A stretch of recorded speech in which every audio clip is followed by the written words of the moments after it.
Oi, gente, tudo bem?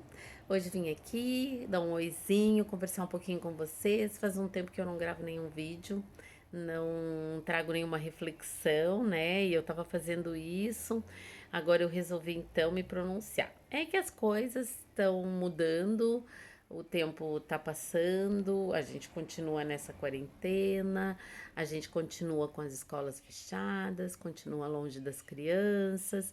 E eu resolvi então nesse momento trazer algumas coisas para a gente pensar e para a gente refletir. Vamos começar. Número um, né?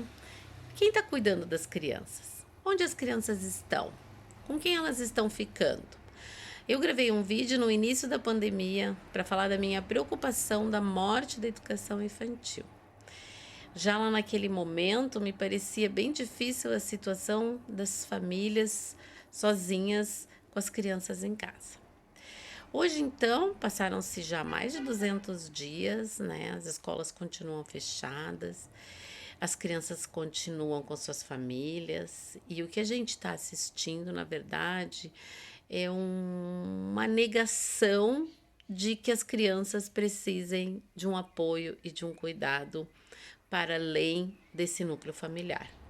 Ou seja, de que as famílias precisam de uma rede de apoio, que elas precisam de pessoas que, junto com elas, compartilhem a educação e o cuidado das crianças. E vejam bem, no nosso país, que é um país que não tem políticas públicas que se preocupem com a primeira infância, que se preocupem em acolher as crianças, em organizar, junto com as famílias, a vida das crianças, as escolas de educação infantil para a primeira infância são uma rede de apoio para as famílias. É um local seguro aonde as crianças vão para passar o seu dia, vão para interagir com as outras crianças, vão para brincar em parceria. Lembrem, criança precisa de criança. Precisa estar com criança para ser feliz. E há pouco tempo um menino passando num drive-thru da escola, falou para mim o seguinte, falou pro outro amigo, né? Ô amigo, poxa, que pena que a gente não pode estar junto jogando futebol, que agora a gente tá assim desse jeito tão sozinho.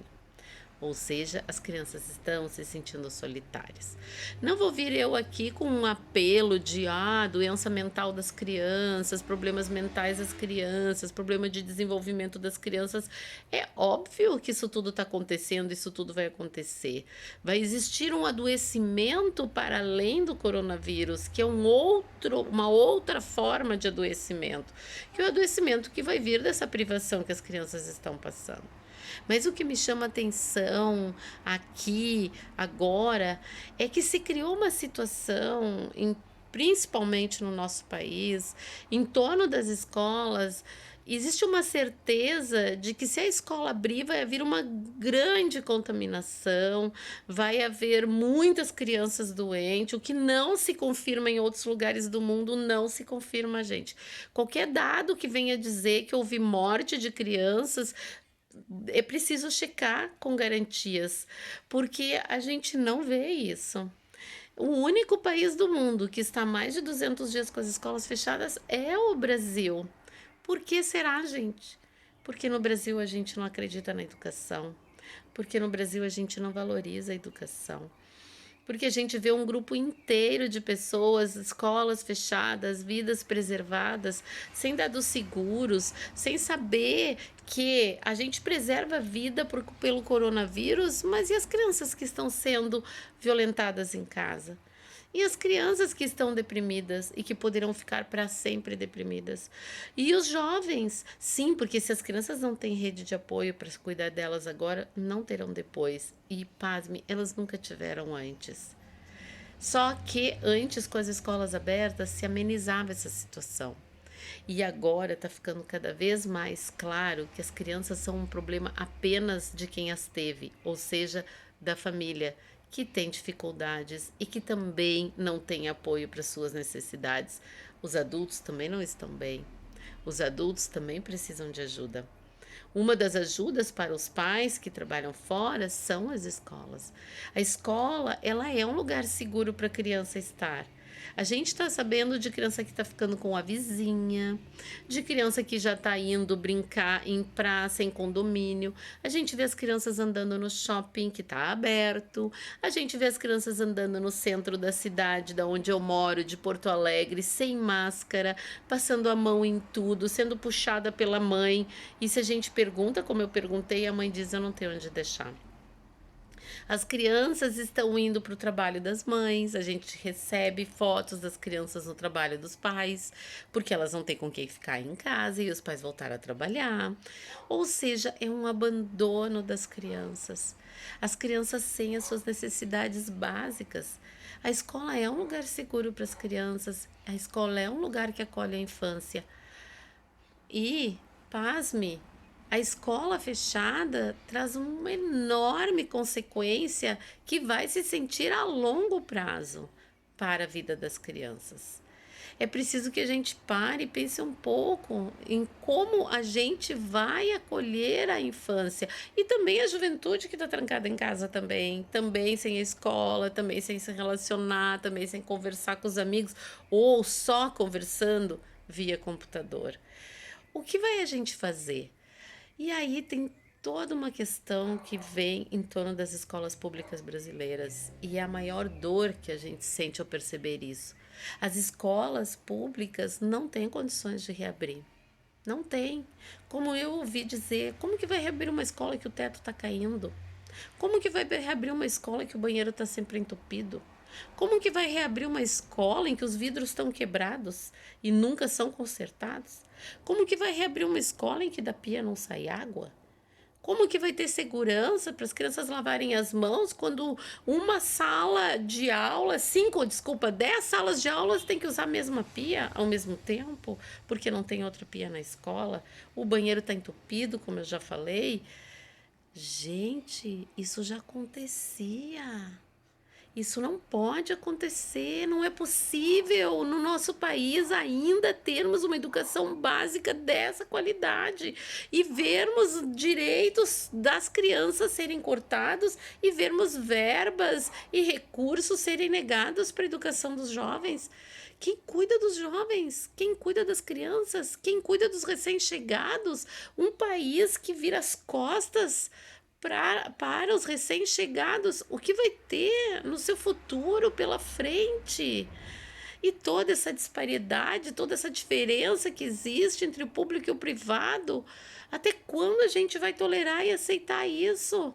Por que a gente não se manifesta? Por que a gente não briga? Porque em 200 dias a prefeitura não arrumou o teto da escola que estava caindo? Por que a prefeitura, sim, eu falo de prefeitura porque a educação infantil corresponde à prefeitura. Por que a prefeitura não arrumou o teto? Por que a prefeitura não colocou a pia, não desentupiu o vaso, não arrumou o banheiro? Por que não foram feitas reformas mínimas nas escolas nos 4 anos que os prefeitos que estão aí estiveram? E os governadores? Governadores que estão no 2º ano de mandato, por que não reformam as escolas? Por que não arrumam? Por que não criam condições de acolher e educar os jovens para querer que o seu estado seja próspero e que ele evolua? É preciso investir na educação, é preciso investir nas novas gerações. Eu acho que as pessoas estão tontas com tudo que está acontecendo. A gente vive uma dispersão de tanta informação que a gente tem, de tanta coisa, de tanta oportunidade de assistir vídeo, de assistir live, de ver músico cantando, enfim, de ver mil coisas que estão aí rodando nas redes e a gente está distante do que a gente deveria se dedicar, que era cobrar os direitos mínimos que a população em geral tem e basicamente as crianças e os jovens. As crianças e os jovens dependem que as famílias briguem por isso, mas também depende dos educadores. Quando teve as 2 grandes guerras, os educadores nunca se negaram a estar junto com as crianças. As escolas abriam, as escolas eram lugares que acolhiam, que escondiam, que protegiam as crianças e os jovens. E agora as escolas, nesse momento que a pandemia é uma forma de guerra, é uma guerra contra o vírus, está fechada. E a gente está vendo pouco movimento dos educadores e professores pensando nas crianças.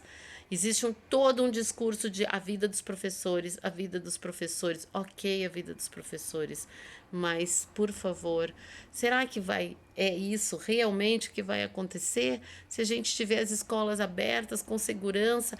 Ah, mas como que tendo numa escola pública em que tem 30 crianças em sala, que já é um absurdo na educação infantil, mas que sejam 20, e como que eu vou escolher só 10 para ir?